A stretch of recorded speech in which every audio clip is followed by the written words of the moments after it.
Review. Israel's Prime Minister joins the push for Jonathan Pollard's release. As 2011 gets rolling, what do Jewish organizational leaders think it will bring? A cheeky take on Israeli labor standards and more of the Jewish news that's changing your world right now in this episode of the Week in Review. Hello, and welcome to the Jewish Channel's Week in Review. I'm Stephen I. Weiss. Israeli Prime Minister Benjamin Netanyahu is using the Jewish state's bargaining position to ask for clemency for imprisoned Jewish spy Jonathan Pollard. In a letter to President Barack Obama, Netanyahu wrote about Pollard, a former U.S. Navy analyst who shared American secrets with Israelis and has been in prison since 1985. Pollard's actions are alleged to have caused harm to U.S. interests and possibly to the deaths of 2 American intelligence personnel. But many in the Jewish community and elsewhere have called for Pollard's release, as his nearly 25 years in prison are far more than have been served by any American caught spying for a U.S. ally. Part of the reason Pollard remains imprisoned is that he has not applied for parole, a process which requires certain admissions of guilt and expression of remorse. However, Pollard is due to receive a mandatory parole hearing upon reaching 25 years in prison. Meanwhile, Israel is developing its own idea of what treason could be.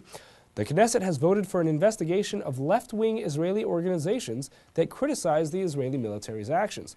Part of the goal of the investigation will be to determine whether such organizations are funded by foreign countries or other groups that have links to terrorist activities. More than a dozen Israeli organizations likely to be the targets of the investigations released a statement welcoming the inquiry and declaring they have nothing to hide.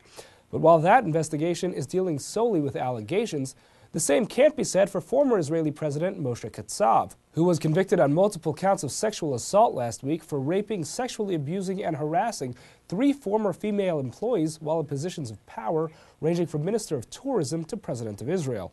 Women's advocates in Israel are hailing the verdict as a sign of change in Israeli culture that is often described as male-dominated. Another indication of societal change in Israel is discussion of the status of ultra-Orthodox men who don't work for a living, but subsist off of stipends and donations for engaging in Torah studies. The issue has come up recently in major American newspapers, and Israel's Minister of Industry, Trade, and Labor recently said that the ultra-Orthodox need to be, quote, forced to work.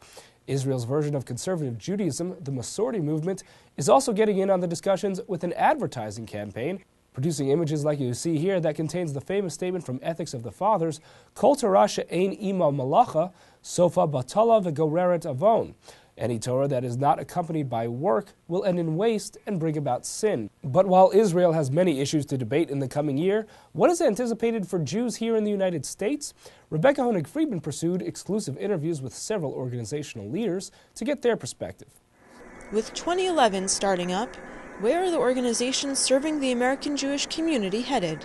TJC asked the leaders of Jewish nonprofits from different sectors to do some soul-searching, taking stock of 2010 and looking ahead to the coming year. From Jerry Silverman of the Jewish Federations of North America, Elise Bernhardt of the Foundation for Jewish Culture, Alan Finkelstein of the Jewish Community Center Association, and Simon Greer of Jewish Funds for Justice, we heard a story of a Jewish organizational world in flux, searching for new and sustainable ways to serve the changing needs of the Jewish community and the organizations themselves. And the last 2 years have been, for me, the most painful and the most changing, I guess, of my career, because I thought we were coasting along pretty well, but so did everybody in America.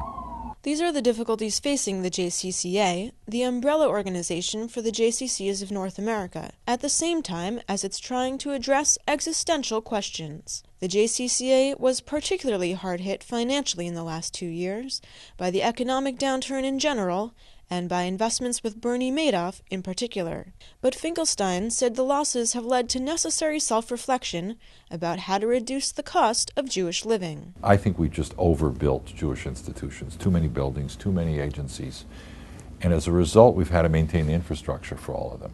It's been a tremendous challenge for federations all over, and they can't do it anymore. So we're looking at, how can we make more sense out of the structure of the Jewish community? But Jewish Federations of North America's president, Jerry Silverman, didn't seem as concerned about the financial future of the federation system. Not only are we stabilizing our resources, we're also thinking smarter in how best to utilize those resources in order to deliver a better ROI for the Jewish community and for the Jewish future. There's an inordinate number of new things going on all over the communities across North America. It's an exciting time. It's been an exciting year for the smaller, niche-focused organizations we spoke to as well.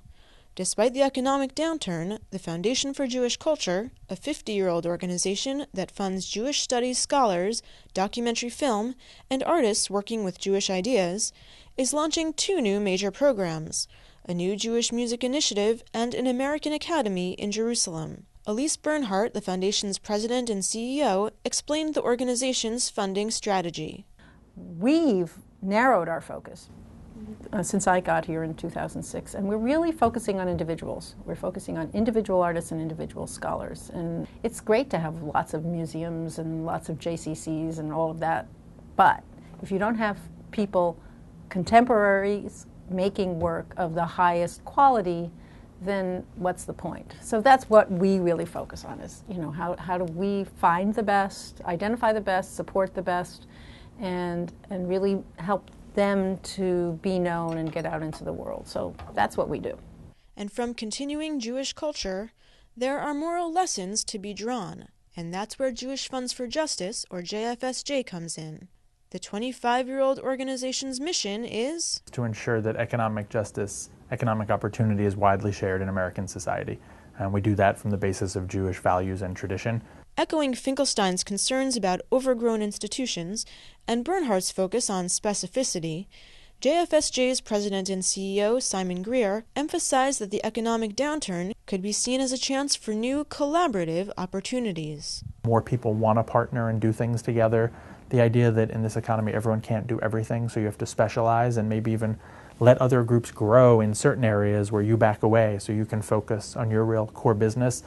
It's just made for a very dynamic sector and a really exciting year. To hear more from these Jewish organizational leaders, tune into the full broadcast version of the Week in Review. Thank you, Rebecca. That's all for this week. From all of us here at the Jewish Channel, be well. The Jewish Channel is available on cable: Iowa Optimum Cable Channel 291, Time Warner Cable Channel 528, RCN Channel 268, Verizon Fios Channel 900, and Cox Cable Channel 1. For more information, visit tjctv.com.